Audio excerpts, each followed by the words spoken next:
But without further ado, yes, let's say hi to Paul R. Nelson. Hey, good morning. Thanks for having me on your show, gentlemen. Mr. Nelson, it's an honor to speak to you. We've been keeping track of your campaign over the course of the past few weeks. And, yeah, it's an honor to talk to you. You've been a lot of controversy. I've seen you on TV a lot about your ads against wrong kind. That's correct, and some of that credit has to go to your show. When you guys picked up our ads and crashed our website, our phone started to ring off the hook. I know for a fact that reporters working for the Washington Post and Tucker Carlson and others at MSNBC listen to the Opie and Anthony show. Yeah, absolutely. And now, what do you do for a living? You're a real estate agent? I'm a real estate agent and a hockey dad. A hockey dad. Now, that's something we're a little confused about. We know what soccer moms are, but what's a hockey dad? Hockey dad. He likes to knock his kid's teeth out. His kid to hockey every night. Oh, you take your kid to hockey. That's nice. And you come off like a very wholesome guy, a very American, kind of American dream family. You know what that is. What is that? You know what an American dream is to a Negro. You know how we. Well, Patrice O'Neill is here. He's that's white people's words for the R word with two quotes. Sometimes Patrice gets a little out of hand, Mr. Nelson. Sorry, I don't just don't pay any attention to him. I just want to know, how do you feel about 300-pound Negroes sleeping with small white women? He doesn't. You know something? He's laughing. He's laughing. Could we maybe get a few minutes of a Paul R. Nelson interview? Wait, you don't think that that's a valid question? What if I wanted to vote for Paul R. Nelson? I'm a big black man. I want to know if he minds if I come to Wisconsin and deflower a couple of delicious blue-eyed devils. Let's keep it simple. Paul R. Nelson, are you a fan of the Negro? I'm a fan of all people. All people. That's what Paul's been about. How about those Mexicans that are sleeping and peeing in the spinach? Oh, okay, Paul. What about immigration? What's your stand on immigration and the situation we have with a lot of illegal aliens coming over the border? Sure. Hey, we've been very clear on our positions in our ads that we're not a very nuanced campaign. We try not to leave a lot of room for ambiguity. I would be against illegal immigration. Of course, wrong kind would be one that would want to sponsor amnesty for illegal immigrants. So that's all we're pointing out. And people keep talking about our attack ads. You will note in our ads that we do not go after Mr. Kind for personal financial malfeasance or marital infidelity. We are simply pointing out his voting record. These really are not attack ads. They're really what the campaign is supposed to be about. Telling the voters the difference between what the two candidates would vote. I understand that, Mr. Nelson, and believe me, I am a fan, but let me play the devil's advocate here. Do you think that your ads kind of leave it a little vague as to where that money was going, really? It kind of comes off like a wrong kind is taking the taxpayers' dollars and going to Vietnam and paying for hookers. It sounds a little worse than it really is, because I think in actuality it was a bill based on a sex study all wrapped up into one. And it kind of sounds like these are separate incidents in your ads. Right, and but the language in this ad, and that's why we put the NIH grant numbers, the To Me amendment number. I mean, we live in the information age. People can go to our website at paularnelson.com and they can look this stuff up. This is part of the congressional record. The words that we used in the sex studies ad are part of the congressional record. It's actually really, really accurate, and I would certainly challenge it. So you think Ron Kind is obsessed with the masturbation habits of old men? No, I don't think he's obsessed, but I do think that he knew what he was voting for when he voted to fund that study. Yeah. Paul, you mind if I ask you a quick question? Patrice O'Neill. Patrice O'Neill here. Just black man. Two man to man. You don't think, just man to man, you don't think that hooking up electrodes to a woman's vagina and making her watch porno and see how she reacts to it is a little bit sexy, just as a man? I know you're running for Congress, but just as a dude chilling out with a beer, you don't find that to be hot? the point that we're making, whether or not we think that may be an interesting study. Yeah. That someone took the time to take an electrode. All right, be careful, Patrice, because they're dumping out. To take an electrode. I'm not. Did they dump out on me already? Possibly. I just want to help you out. We're teenage girls, porn, and something attached. And electrodes. And electrodes. Let's just keep it at that. Everyone can figure it out. Somebody took the time to do that as a study. Yeah. That doesn't get us just a little bit of a like, whew, like you didn't have to wipe your brow a little bit. A little sweat didn't drip down your face. Just a little. It's All right, listen, Opie and Anthony, I wanted to issue a public challenge on your radio show to have Mr. Wrong Kind actually come out from underneath his desk where he's curled up in the fetal position, sucking his thumb and asking for his sippy cup of milk and a blanket. I want him to come out from underneath the desk, and I want him to come on the Opie and Anthony show Monday morning, the day before the election. Right. And let's have the pests call in, and we'll have a debate on air. God, he knows Would about that the be past and great? everything. Wouldn't that be great? Why won't he face you? Wrong Kind is scared to death of the things that we've been running, the ads that we've been running in this campaign, because as I mentioned, we have been running ads that accurately depict his votes. And Mr. Kind, his values and his waste of taxpayer dollars are well outside of the realm of the voters here in Washington. Speaking of which, we got the brand new ad. I don't know how we got it. Wink, wink, nudge, nudge. The Bruce and Bubba ad. I love the Bruce and Bubba ad. Well, we happen to think it's a moment of brilliance. You know, we have a lot of young people in this country that don't pay attention to politics because they think it's boring. And we've put some things together that we think have made budgetary issues a little bit interesting. And now we've put an ad together that we believe will make the gay marriage issue a little bit interesting to young people. And I don't think that young people understand how much power they can have in an election. Your listeners, they want to go on our website at paularnelson.com, make a small contribution to our campaign. We are beating the political life out of Wrong Kind with these ads exposing the way he votes. So you're not a fan of the fruits? I'm not a fan of what? You know, fruity people. Look, they can do anything that they want. We're not putting any restrictions on people, but you can't tear down our institutions. And the institution of marriage has served mankind pretty well since, as we point out. I think straight couples have already destroyed that institution. I mean, let's be honest. That's a fair point, right? I mean, what is it? What's the stat up to? Like 60 to 70% of all marriages fail? That's a fair point, man. I mean, we've already destroyed it, so. All right, Opie, you man-loving. Just take. You listen to Paul R. Nelson's ad, and you tell me if that sounds. I say, let them suffer like us, right, guys? You sound like you tell me if that sounds like something you want this country running around with men walking around, men holding hands and being married. That's not me, Mr. Nelson. They only want to get married for insurance reasons. With your platform. They would stay doing because men don't want to get married, but they just do it because they didn't get insurance. Are you for anything like that, like some kind of legal, not a marriage, but some kind of joint partnership between gay gentlemen or women that they can then get benefits and health care together?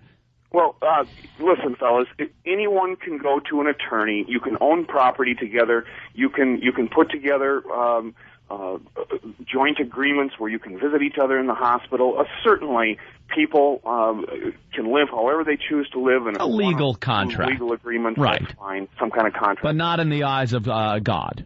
Well, however, the legal definition of marriage has been a sacred contract between a man and a woman. I just think it would be very destructive to our society to go ahead and do that. And we can look to Western Europe, to Norway and Sweden and the Netherlands, places where they've done this, and it has certainly been destructive. Paul, what if they're two really hot lesbians, though? You know, not the butchy kind, you know, but like lipstick lesbians. Not the ones that are shown on the news when they get married. Jesus. He's laughing. That's what I'm saying. It's like, isn't that Paul, more, come on. Hey, I love Paul R. Nelson. Isn't that more for us? Isn't that more? Paul, you got to lean a little bit for us. I mean, all right, man on man. All right, let's be honest. We all understand that. But lipstick lesbians, where's your stance on that and them getting married? we speak gay marriage. We're gender neutral. He's pretty straightforward with What's that your one. stance on lesbians and electrodes? Well, he's already stated. How about Vietnamese lesbians with electrodes? With old men watching. That's something wrong kind wants money going. That's wrong kind. To wrong kind. Did you guys just sit in that room when you figured out that you could put a couple of letters at the beginning and end of his name and make it wrong? Did you guys just go, "Oh my God, this is great"? And as we were sitting at the table discussing this, we realized we had destroyed the man's political future right there and then because. Wow. How do the polls look, Paul? Not looking good for Paul. Yeah, we haven't taken a poll at this point. He doesn't want to know. No, why? What's Paul? You gotta be honest here. You know it's going to be really, really tough to win this election, right? No question. Every incumbency is extremely strong. Yeah. That's why incumbents, challengers have to come out and they have to make very articulate points, and they have to tell the electorate why it is that you should fire the incumbent. And I think we've been doing a fairly good job of pointing out some of those reasons. Hey, Paul, I think I could help you out. Yeah. Okay. I got pics. I got Here you some go. pictures you might want to see. What, you got wrong kind of? I might have some pictures. What do you got? Don't believe him. Look how excited. You can tell how excited Paul R. Nelson is. I call him wrong P. Wrong. He's wrong Opie. What about abortion, sir? Where are we at? Hey, come on. You guys have listened to the commercial. I'm a pro-life candidate. Yep. 4 children, 1 on the way. So Wow. I'm a big supporter of children. Yeah, he's you're pretty much right down the line, Republican, conservative. That's probably a fair statement. Yeah, fair statement. How about taking it out from time to time there, Paul? You like Sean Kemp. Paul, I gotta be honest. I once held hands with a man at a Mets game. Yeah, I have too. My dad.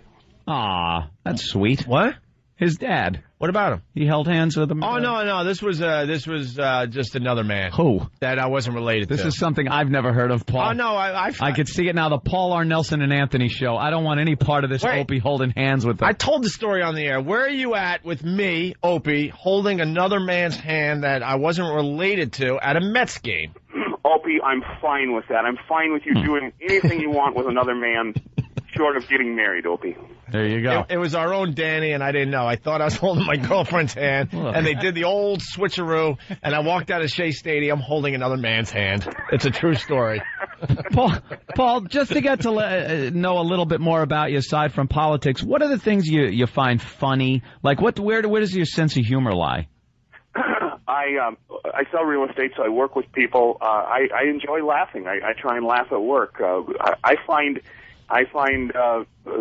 everyday life things humorous. I enjoy Bill Cosby's humor. I enjoy Jeff Foxworthy. You might be a redneck. Oh, well, it's it's the Midwest. You're losing us, Paul. You're losing us. He's a Midwest guy. He's a Midwest guy. You Would you might sell be me a a house? politician, F. Can I buy a house in Wisconsin?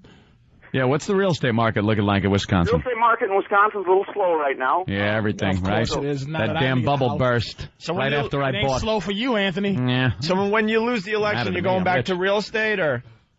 Oh, When I lose the election, Opie. I'm not planning to lose the election. He's not planning on losing it.